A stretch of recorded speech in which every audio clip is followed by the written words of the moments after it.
Nursing ഡയറക്ടറിന്റെ പുതിയൊരു വീഡിയോയിലേക്ക് ഏവർക്കും സ്വാഗതം. അപ്പോൾ ക്യാപ്ഷന് കണ്ടതുപോലെ തന്നെ കേരളം മറ്റുള്ള സംസ്ഥാനങ്ങളെ നോക്കി കണ്ടുപിടിക്കേണ്ട ഏതാനും ചില കാര്യങ്ങളാണ് ഈ വീഡിയോയിലൂടെ നമ്മൾ ഡിസ്കസ് ചെയ്യുന്നത്. കാരണം കേരളത്തിൽ ലഭിക്കാത്ത സാഹചര്യങ്ങൾ, ആനുകൂല്യങ്ങൾ, ബെനിഫിറ്റുകൾ മറ്റുള്ള സംസ്ഥാനങ്ങളിൽ അവരുടെ ഗവൺമെന്റുകൾ നൽകുന്നുണ്ടെന്നുള്ളതാണ് നമ്മൾ മനസ്സിലാക്കേണ്ട ഒരു കാര്യം. അതിൽ ഏറ്റവും ആദ്യത്തെ ഒരു കാര്യം, കേരളത്തിൽ വളരെയധികം കുറച്ച് നഴ്സിംഗ് കോളേജുകൾ മാത്രമാണ് ഉണ്ടാവുക. ഏകദേശം 160ഓളം നഴ്സിംഗ് കോളേജുകളാണ് ഗവൺമെന്റ് തലത്തിൽ ഉൾപ്പെടെ കേരളത്തിൽ പ്രവർത്തിക്കുന്നത്. പക്ഷേ നമ്മൾ നോക്കിക്കഴിഞ്ഞാൽ നിരവധിയായിട്ടുള്ള റെപ്യൂട്ടഡ് ആയിട്ടുള്ള വളരെയധികം ഹോസ്പിറ്റലുകൾ കേരളത്തിൽ അവൈലബിൾ ആണ്. അങ്ങനെ നോക്കിയാൽ തീർച്ചയായിട്ടും ഇതിന് 3 ഇരട്ടി നഴ്സിംഗ് കോളേജുകൾ കേരളത്തിൽ പ്രവർത്തിക്കാനുള്ള സാഹചര്യങ്ങളുണ്ട്. പക്ഷേ ഗവൺമെന്റ് തലത്തിൽ നിന്നും അതിന് വേണ്ടത്ര മതിയായ രീതിയിലുള്ള സപ്പോർട്ടുകൾ കാര്യങ്ങൾ ലഭിക്കുന്നില്ല എന്നുള്ളതാണ് നമ്മൾ മനസ്സിലാക്കേണ്ടത്. ഏറ്റവും കൂടുതൽ നഴ്സിംഗ് രംഗത്തേക്കൊക്കെ കടന്നു വരുന്നത് മലയാളി കുട്ടികളാണ്.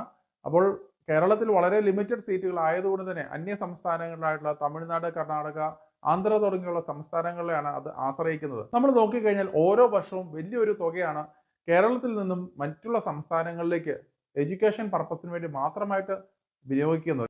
ഇപ്പോൾ BSc നഴ്സിംഗിന് മാത്രം എടുത്തു കഴിഞ്ഞാൽ ഏകദേശം 10,000 സീറ്റുകളാണ് കേരളത്തിൽ ഉണ്ടാവുക. ഏകദേശം 70,000-നും കൂടുതൽ ആപ്ലിക്കേഷൻസ് ആണ് ഓരോ വർഷവും LBS വഴി മാത്രം ഉണ്ടാവുക. അപ്പോൾ LBS വഴി അഡ്മിഷൻ തരാത്ത ഇത്രയും വരുന്ന കുട്ടികളെല്ലാം തന്നെ കേരളത്തിന് പുറത്തേക്കുള്ള സംസ്ഥാനങ്ങളെയാണ് ആശ്രയിക്കുന്നത്. അപ്പോൾ കോടികളാണ് കേരളത്തിന് അകത്തു നിന്നും പുറത്തേക്ക് പോകുന്നതെന്ന് നമ്മൾ മനസ്സിലാക്കുക. അപ്പോൾ ഗവൺമെന്റ് തലത്തിൽ നിന്നും ഇത് മുൻകൂട്ടി കണ്ട് നിരവധിയായിട്ടുള്ള കോളേജുകൾ ഓപ്പൺ ചെയ്യാനുള്ള അനുമതി കേരളത്തിൽ പല കോളേജുകളിലും പല ഹോസ്പിറ്റൽസിനും നൽകി കഴിഞ്ഞാൽ തീർച്ചയായിട്ടും ഈ ഒരു പ്രതിസന്ധി പരിഹരിക്കാൻ സാധിക്കുക. നിരവധി കുട്ടികൾക്ക് കേരളത്തിൽ തന്നെ പഠിക്കാനുള്ള പോസിബിലിറ്റീസ് ഉണ്ട്. മാത്രമല്ല നല്ലൊരു തുക കേരളത്തിൽ തന്നെ അത് ഇൻവെസ്റ്റ് ചെയ്യപ്പെടുമെന്നുള്ളതാണ് നമ്മൾ മനസ്സിലാക്കേണ്ടത്. നമ്മളൊരു നഴ്സിംഗ് കോളേജ് എടുത്തു കഴിഞ്ഞ് കഴിഞ്ഞാൽ അവിടെ ഫാക്കൽറ്റി ആയിട്ടും മറ്റുള്ള നോൺ ടീച്ചിങ് സ്റ്റാഫായിട്ടും ഒക്കെ നിരവധി ആളുകൾക്ക് ജോലി കിട്ടും. അതിന് പുറമെ തന്നെ നമ്മൾ ഹോസ്റ്റൽ ഇനത്തിലും പല കാര്യങ്ങളിലും നിരവധിയായിട്ടുള്ള ഫണ്ടുകൾ കാര്യങ്ങൾ കേരളത്തിൽ തന്നെ അത് വിനിയോഗിക്കപ്പെടുകയും ചെയ്യുന്നതാണ്. കാരണം നമ്മൾ ഭക്ഷണ സാധനങ്ങൾ, മറ്റുള്ള കാര്യങ്ങൾ ഇതിലെല്ലാം തന്നെ നിയർ ബൈ ആയിട്ടുള്ള അടുത്തുള്ള കടകളെയൊക്കെ ആശ്രയിക്കുകയും അവർക്കും അതനുസരിച്ചുള്ള ബെനിഫിറ്റുകൾ ലഭിക്കുന്നതാണ്. അപ്പോൾ ഈ പേയ്മെന്റ് കാര്യങ്ങളെല്ലാം തന്നെ കേരളത്തിൽ തന്നെ ഇൻവെസ്റ്റ് ചെയ്യപ്പെടും എന്നുള്ളതാണ് ഏറ്റവും വലിയൊരു പോസിറ്റീവായിട്ടുള്ള കാര്യം. പക്ഷേ ഈ ഒരു പോസിറ്റീവായിട്ടുള്ള കാര്യങ്ങളൊന്നും തന്നെ കേരളത്തിൽ ഇത്രയും നാളുകൾ മാറി മാറി വന്ന സർക്കാരുകളൊന്നും കാര്യമായിട്ട് പരിഗണിക്കപ്പെടുന്നില്ല എന്നുള്ളതാണ് നമ്മൾ ശ്രദ്ധിക്കേണ്ട മറ്റൊരു കാര്യം. അപ്പോൾ കേരളത്തിൽ തന്നെ നോക്കിക്കഴിഞ്ഞാൽ ഏകദേശം 500-ൽ പരം ഹോസ്പിറ്റലുകൾ പ്രവർത്തിക്കുന്നുണ്ട്. അപ്പോൾ ഇന്ത്യൻ നഴ്സിംഗ് കൗൺസിലിന്റെ മാനദണ്ഡം അനുസരിച്ച് 100 ബെഡഡ് ആയിട്ടുള്ള ഹോസ്പിറ്റൽസിനെല്ലാം തന്നെ BSc നഴ്സിംഗ് സ്റ്റാർട്ട് ചെയ്യാമെന്നുള്ളൊരു പ്രൊവിഷൻ നൽകിയിട്ടുണ്ട്. അപ്പോൾ 100 ബെഡുള്ള ഹോസ്പിറ്റലിൽ ഒരു നഴ്സിംഗ് കോളേജുകൾ സ്റ്റാർട്ട് ചെയ്യുകയും അതുപോലെ തന്നെ അതിനനുസരിച്ച് ആനുപാതികമായിട്ടുള്ള സീറ്റുകളും വർധനവുകളും നടത്താനുള്ള പോസിബിലിറ്റി ഉണ്ടെന്നും കൂടെ മനസ്സിലാക്കുക. ഇപ്പോൾ കേരളത്തിൽ നോക്കിക്കഴിഞ്ഞാൽ പല മെഡിക്കൽ കോളേജുകളിൽ പോലും വെറും 50 സീറ്റുകൾ മാത്രമായിട്ടാണ് ഇപ്പോഴും BSc നഴ്സിംഗുകൾ നിലനിൽക്കുന്നത്. അപ്പോൾ തീർച്ചയായിട്ടും ഒത്തിരി ഫെസിലിറ്റീസ് ഉണ്ടെങ്കിലും നമുക്ക് അതിനനുസരിച്ചുള്ള ഒരു സപ്പോർട്ട് ഗവൺമെന്റ് തലത്തിൽ നിന്നും അതുപോലെ തന്നെ യൂണിവേഴ്സിറ്റി ഭാഗത്തു നിന്നും ഒന്നും നമുക്ക് ലഭിക്കാറില്ല. തീർച്ചയായിട്ടും വരുന്ന വർഷങ്ങളിലൊക്കെ ഇത് കാര്യമായിട്ട് തന്നെ സീരിയസ് ആയിട്ട് തന്നെ നോക്കേണ്ട ഒരു കാര്യം തന്നെയാണ്. അപ്പോൾ നിരവധിയായിട്ടുള്ള കുട്ടികൾ അന്യ സംസ്ഥാനങ്ങളെയാണ് ആശ്രയിക്കുന്നത്. അവിടെയുള്ള പല ക്വാളിറ്റി ഇല്ലാത്ത കോളേജുകളിലൊക്കെ പഠിച്ചു കഴിഞ്ഞതിന് ശേഷം കേരളത്തിൽ തന്നെ ആയിരിക്കും അങ്ങനെ ക്വാളിറ്റി ഇല്ലാത്ത നഴ്സസ് ഇവിടെ വർക്ക് ചെയ്യുന്നത്. അത് തീർച്ചയായിട്ടും നാളേക്ക് നമുക്ക് നല്ല രീതിയിൽ ദോഷം ചെയ്യാനുള്ള സാഹചര്യങ്ങൾ ഉണ്ടെന്നും കൂടെ മനസ്സിലാക്കുക. പക്ഷെ കേരളത്തിന് പുറത്തേക്ക് നോക്കിക്കഴിഞ്ഞാൽ മറ്റുള്ള അന്യ സംസ്ഥാനങ്ങളെല്ലാം തന്നെ യൂണിവേഴ്സിറ്റി തലത്തിൽ നിന്നും ഗവൺമെന്റ് തലത്തിൽ നിന്നും വളരെയധികം ആനുകൂല്യങ്ങൾ, വളരെയധികം സപ്പോർട്ടുകളാണ് നഴ്സിംഗ് സ്ഥാപനങ്ങൾക്ക് അല്ലെങ്കിൽ മറ്റുള്ള എഡ്യൂക്കേഷൻ ഇൻസ്റ്റിറ്റ്യൂഷൻസിന് നൽകുക. പക്ഷേ നമ്മൾ ഇവിടെ എന്ന് പറയുമ്പോൾ സ്വാശ്രയ മാനേജ്മെന്റുകളെ കാണുമ്പോൾ ചെകുത്താൻ കുരിശ് കണ്ട ഒരു പ്രതീതിയാണ് മിക്കവാറും തന്നെ ഗവൺമെന്റ് ഭാഗത്തു നിന്നും ഉണ്ടാവുക. കാരണം മിക്കവാറും വരുന്ന സെൽഫ് ഫിനാൻസിങ് കോഴ്സുകൾക്കൊക്കെ ഗവൺമെന്റ് ഭാഗത്തു നിന്നും NOC കൊടുക്കാറില്ല. അഥവാ നമ്മൾ കോർട്ട് ഓർഡർ ഒക്കെ വെച്ചിട്ട് NOC വാങ്ങി വന്നു കഴിഞ്ഞാലും യൂണിവേഴ്സിറ്റി ഭാഗത്തു നിന്നും എന്തെങ്കിലും കാര്യങ്ങളൊക്കെ പറഞ്ഞിട്ട് അത് മുടക്കാനുള്ള സാധ്യതകളും കാണാറുണ്ട്. ഉദാഹരണമായിട്ട് നമ്മൾ നോക്കിക്കഴിഞ്ഞാൽ 2020 എസ്റ്റാബ്ലിഷ് ചെയ്ത ഇന്ത്യൻ നഴ്സിംഗ് കൗൺസിലിന്റെ ഭാഗത്തു നിന്ന് എസ്റ്റാബ്ലിഷ് ചെയ്തിരുന്ന നഴ്സ് പ്രാക്ടീഷണർ എന്ന് പറഞ്ഞ ഒരു കോഴ്സ് കേരളത്തിൽ മാത്രമാണ് ഇത് ഇംപ്ലിമെന്റ് ചെയ്യപ്പെടാതിരുന്നത്. കാരണം കേരളത്തിലെ ടോപ്പ് ആയിട്ടുള്ള റെപ്യൂട്ടഡ് ആയിട്ടുള്ള പല ഹോസ്പിറ്റൽസിലും ഇന്ത്യൻ നഴ്സിംഗ് കൗൺസിലിന്റെ ഭാഗത്തു നിന്നും ഡയറക്റ്റ് പെർമിഷൻ നൽകിയിട്ടും നമ്മുടെ university, Kerala university of health സയൻസസിന്റെ കീഴിൽ അതിനുള്ള പെർമിഷൻ നൽകിയില്ല എന്നുള്ളതാണ് ഏറ്റവും വലിയ സങ്കടകരമായ ഒരു കാര്യം. അപ്പോൾ തീർച്ചയായിട്ടും യൂണിവേഴ്സിറ്റി ഭാഗത്തു നിന്നും ഗവൺമെന്റ് ഭാഗത്തു നിന്നും നല്ല രീതിയിലുള്ള ശ്രമങ്ങൾ നടത്തേണ്ടതായിട്ടുണ്ട്. ഇത് കൂടാതെ മറ്റൊരു പോസിറ്റീവ് കാര്യം കർണാടകത്തിൽ ഞാൻ മനസ്സിലാക്കിയത്, അവിടെ ഗവൺമെന്റ് സീറ്റുകൾ, അതായത് ഇപ്പോൾ നമ്മൾ LBS സീറ്റുകൾ എന്നൊക്കെ പറയുന്നത് പോലെ LBS സീറ്റുകൾ നോക്കിക്കഴിഞ്ഞാൽ കേരളത്തിലാണെന്നുണ്ടെങ്കിൽ ഗവൺമെന്റ് നഴ്സിംഗ് കോളേജുകളിൽ കിട്ടിയാൽ മാത്രമാണ് ഫീസ് ഇളവ് ഉണ്ടാവുക. അല്ലെങ്കിൽ നമ്മളൊരു സെൽഫ് ഫിനാൻസിങ് ഒരു പ്രൈവറ്റ് കോളേജ് ലഭിച്ചു കഴിഞ്ഞാൽ അവിടെ LBS വഴി ഒരു കുട്ടി അഡ്മിഷൻ എടുത്താലും മാനേജ്മെന്റ് സീറ്റ് വഴി ആ കോളേജിലേക്ക് അഡ്മിഷൻ എടുത്താലും ₹1 പോലും ഫീസിന് വ്യത്യാസങ്ങളില്ല എന്നുള്ളതാണ് ഏറ്റവും രസകരമായ ഒരു കാര്യം. അപ്പോൾ നമ്മൾ ഈ LBS വഴി ഇത്രയും കഷ്ടപ്പെട്ട മെറിറ്റ് സീറ്റിൽ അഡ്മിഷൻ എടുക്കുന്നത് എന്തുകൊണ്ടാണെന്നുള്ള ഒരു ക്വസ്റ്റ്യൻ മാർക്ക് പല കുട്ടികൾക്കും ഉണ്ടാവാറുണ്ട്. പല കുട്ടികളും എൻ്റെ അടുത്ത് ചോദിക്കാറുള്ള ഒരു കാര്യം തന്നെയാണ്. പിന്നെ നമുക്കൊരു റിസർവേഷൻ ആനുകൂല്യങ്ങൾ കൂടുതൽ ലഭിക്കുന്നുണ്ട്. പിന്നെ ഏതാനും ചില കമ്മ്യൂണിറ്റിക്കൊക്കെ ഫീസ് ഇളവുകൾ ലഭിക്കുന്നുണ്ട്. അത് മാത്രമാണ് ഒരു പോസിറ്റീവായിട്ട് നമുക്ക് പറയാൻ പറ്റുന്ന ഒരു കാര്യം.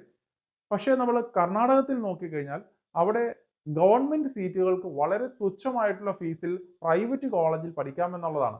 കർണാടകത്തിൽ നോക്കിക്കഴിഞ്ഞാൽ വെറും 10,000 രൂപയ്ക്ക് പ്രൈവറ്റ് കോളേജിൽ പോലും അവരുടെ മെറിറ്റ് സീറ്റിൽ 10,000 രൂപയ്ക്ക് നിങ്ങൾക്ക് ട്യൂഷൻ ഫീസിൽ നിങ്ങൾക്ക് പഠിക്കാൻ സാധിക്കുന്നതാണ്. ഇപ്പോൾ ഒരു പ്രൈവറ്റ് മെഡിക്കൽ കോളേജ് ആണെങ്കിൽ പോലും അവിടെ 10,000 രൂപ മാത്രമാണ് അവർക്ക് ട്യൂഷൻ ഫീസ് ഇനത്തിൽ നൽകേണ്ടതായിട്ട് വരിക.